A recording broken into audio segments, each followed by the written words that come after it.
Bueno, la verdad es que la primera vez que tengo conciencia de tener una experiencia como esa, como bien dices, tenía apenas 3 añitos y lo recuerdo muy fuertemente porque fue un shock sentir y ver que había un señor con un sombrero en el pasillo de mi casa. No entendía muy bien qué era aquello, por qué estaba ese señor ahí, por qué me miraba de esa manera.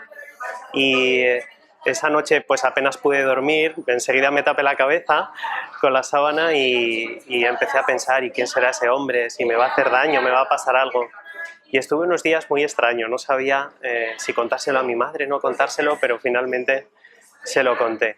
Y me dijo que no me preocupara, que eso era algo normal y que probablemente iba a ser algo que me iba a pasar a lo largo de toda mi vida. La verdad es que no se equivoca. La verdad es que es algo interesante porque tienes una serie de experiencias y puedes compartir una serie de experiencias que la mayoría de las personas en la calle ni tan siquiera pueden imaginar que se puede vivir.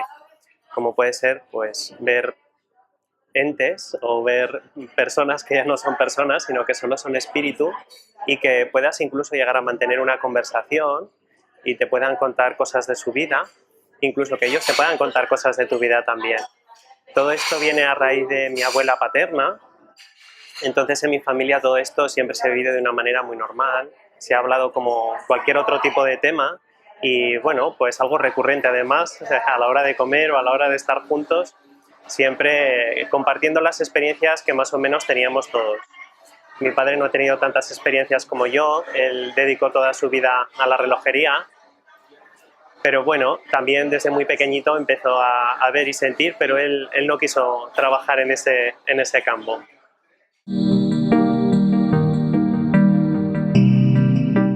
Bueno, es curioso porque yo soy abogado de carrera, pero no he llegado a ejercer nunca propiamente dicho como abogado. Con 19 años, cuando yo tenía 19 años, falleció mi padre y eso para mí fue un antes y un después. Y entendí que el mundo de la espiritualidad en mi vida no podía ser solo algo anecdótico, sino que tenía que ser algo más importante. Con esa edad yo ya había empezado mi carrera y decidí terminarla. Y cuando terminé mi carrera me di cuenta que, bueno, estaba muy bien, me sentía realizado por haberla hecho, pero no era lo que verdaderamente quería. Finalmente vine a vivir a Valencia, porque yo soy de Tudela, de Navarra, y aquí en Valencia encontré el acogimiento y el apoyo que quizás en mi tierra no encontré. Y eso es lo que me motivó y me llevó a dedicarme en exclusiva al mundo de la espiritualidad. Y hoy en día es mi medio de vida. Pues la verdad es que desde muy niño, quiero recordar que desde los 5 o 6 años en mi mano siempre hubo una baraja de tarot, además de múltiples tarots, no ninguno en concreto. Y cuando empecé a crecer un poquito más, ya 16, 17 años, empecé a hacer varios cursos, empecé a leer libros más de adultos, ¿no? Por así decirlo, dentro del mundo de la espiritualidad. Y tanto leer, tanto investigar, pues acabé siendo maestro de registros acásicos y de tarot evolutivo.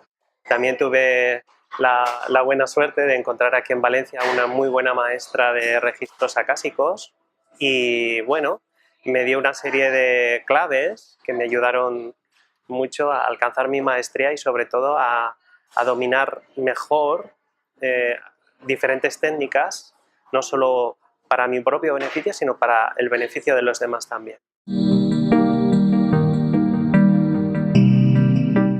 Bueno, pues el tarot evolutivo no es meramente un tarot predictivo que te diga qué es lo que te va a pasar o qué es lo que te puede pasar, sino que te da una serie de herramientas para crecer como persona física y como ente espiritual.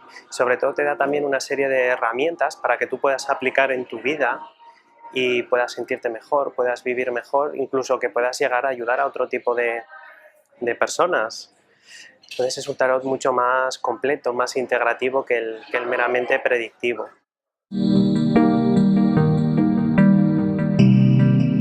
precisamente me ha aportado a mi vida una gran evolución y sobre todo me ha ayudado a tomar mucha conciencia del estado de mi vida y de cómo poder encontrar diferentes caminos cuando muchas veces solo vemos uno o dos. Y a través del tarot evolutivo he encontrado una herramienta muy buena para crecer en mi vida y también para ayudar a crecer a la gente que me rodea. Entonces, para mí es una herramienta prácticamente primordial, casi imprescindible. El tarot evolutivo se apoya en unas cartas. Yo utilizo concretamente las cartas del Tarot Rider, que es un tarot pues, muy visual, con unos arquetipos muy llamativos, con unos colores muy llamativos. Y lo primero que se le hace es preguntar a la persona qué es lo que quiere mejorar o qué es lo que le preocupa en su vida. Y a través de esas cartas se genera una proyección tanto del consciente como del subconsciente y empezamos a trabajar en base a eso.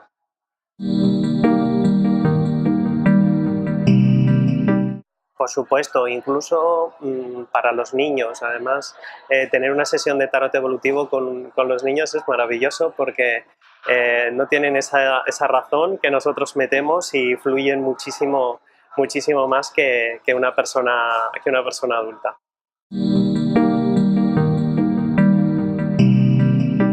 Un ejemplo muy clarificativo puede ser los niños que sufren un divorcio en su casa, por ejemplo, que suelen quedarse muy introspectivos, muy metidos hacia adentro. Les ayuda a exteriorizar mucho más su conflicto y sobre todo a verbalizarlo, ¿no? Porque en muchas ocasiones hacemos mucho trabajo mental y no hacemos un trabajo hacia afuera. Y es lo que necesitamos la mayoría de las veces, ¿no? Sacar ese nudo, ese miedo que no nos deja fluir y que no nos deja ver nuestra realidad con letras mayúsculas. Sobre todo en la originalidad. Te da una serie de despertares originales que abren mucho tu mente a ver que incluso la propia biología no es mágica, sino que es algo muy científico y que hoy en día cada vez más se está aplicando a lo que podríamos llamar ciencia, ¿no? Cada vez la brecha entre ciencia y esoterismo, por llamarlo de alguna manera, está más cercana, ¿no? Y ahí está la física cuántica, que es un claro ejemplo de ello.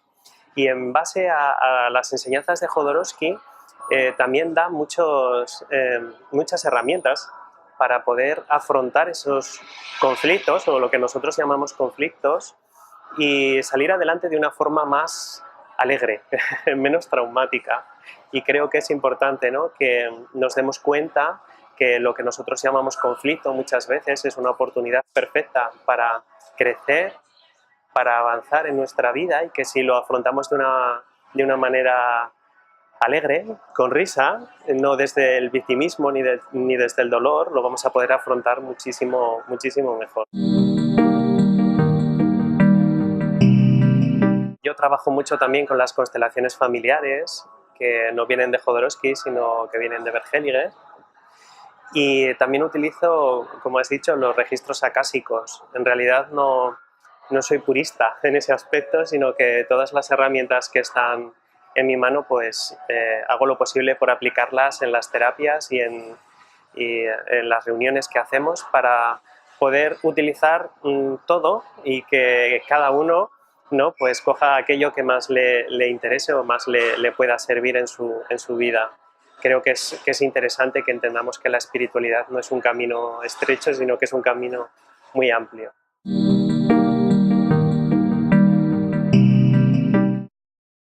Por supuesto. Además, creo que es un complemento perfecto que llega donde la medicina más tradicional no puede llegar.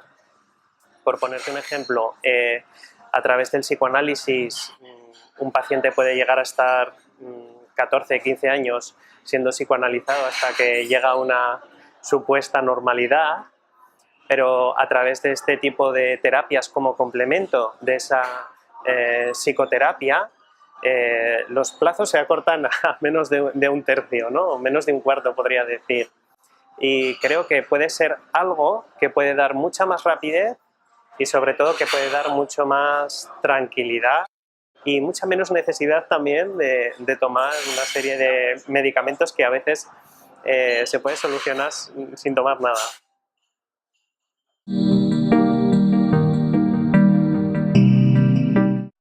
Las lecturas del alma es como un registro acásico, es exactamente lo mismo, sería un sinónimo prácticamente, y lo que hacemos en las lecturas del alma es fijarnos más en las influencias de otras vidas que en este momento nos están influenciando, valga la redundancia, en este momento actual en nuestra vida. Por eso lo llamamos lecturas del alma, porque hacemos una lectura de lo más importante, de lo que realmente en este momento puede estar condicionando tu propia libertad, tu propia vida, ¿no? Tanto las lecturas de registros como las lecturas de alma empiezan con una pequeña meditación u oración que solo hago yo. La otra, el consultante simplemente necesita estar tranquilo, relajado, y a través de esa pequeña inducción, por así decirlo, se empieza a recibir una serie de informaciones. Incluso antes de que el consultante pregunte, ya está recibiendo una serie de informaciones que tienen mucho que ver con esas preguntas que quiere hacer. Por supuesto, aunque no creamos en la espiritualidad o no tengamos conciencia de ella, los guías espirituales es algo que nos acompaña incluso antes de nuestro propio nacimiento. Entonces siempre están ahí, aunque sí que me gustaría apuntar que no siempre son seres queridos o no siempre son entes espirituales que han estado en nuestra vida, sino que pueden ser incluso entes de otras realidades y de otros planos espirituales. Depende de la pregunta del consultante y sobre todo de la necesidad de cada persona. Muchas veces se preguntan por incertidumbres que ha habido en vida y que se busca una resolución, ya que no se puede entablar un contacto físico con ese ser querido que ya no está. O se pide ayuda a un guía espiritual cuando no se sabe qué determinación tomar o hacia qué camino dirigirse. También me gustaría aclarar que un guía espiritual en ningún momento va a enjuiciar lo que nosotros estamos haciendo, nunca nos va a decir que lo estamos haciendo bien o lo estamos haciendo mal. Sí que nos puede ayudar a entender mejor el camino en el que estamos para que nosotros desde nuestra propia libertad decidamos qué es lo que hagamos, lo que podemos hacer en nuestra vida.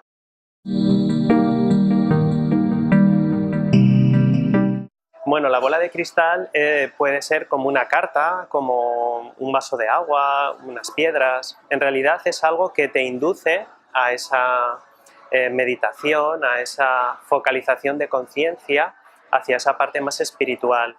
En realidad, propiamente dicho, en la bola no se ve nada, aunque hay personas que sí que proyectan en la bola y que son capaces de verlo reflejado en la propia bola. Pero en realidad es un objeto inerte en el que fijarte y en el que reflejarte y en el que poder reflejar otras cosas para focalizar tu atención y tu intención.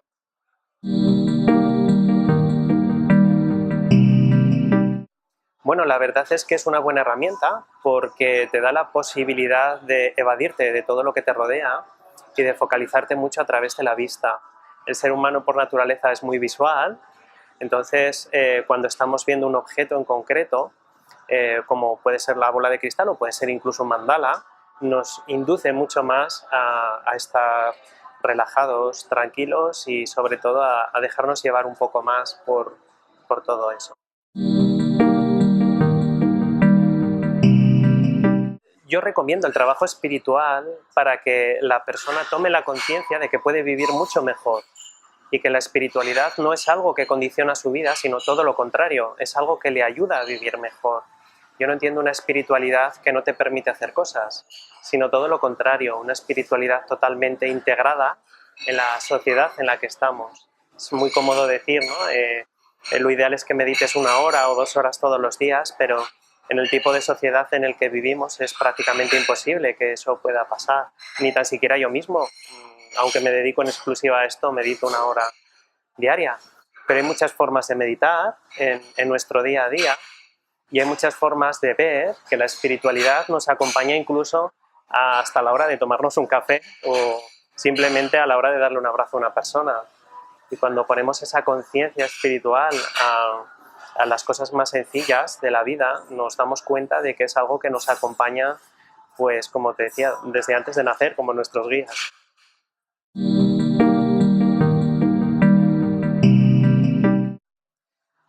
Me gustaría decirte que sí, pero siento que todavía no es así.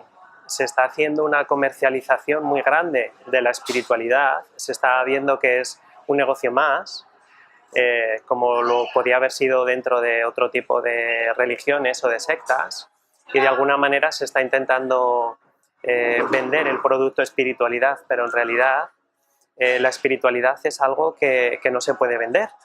Se pueden vender formas o métodos, pero la espiritualidad es algo que tiene absolutamente todo el mundo, tanto el rico como el pobre.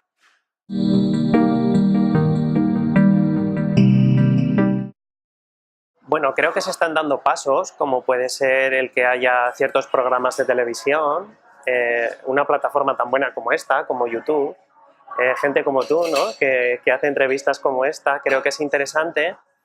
Y también creo que sería un paso importante entender que dentro de la formación de la gente joven puede haber un lugar para la espiritualidad sin encuadrarlo dentro de ninguna religión, sino dentro de absolutamente todas las religiones, ¿no? Y que eso va a dar pie a tomar mucha conciencia de que si solo nos quedamos en lo físico, siempre querremos más y siempre nos sentiremos vacíos, y que ese vacío la espiritualidad lo llena y más que de sobra.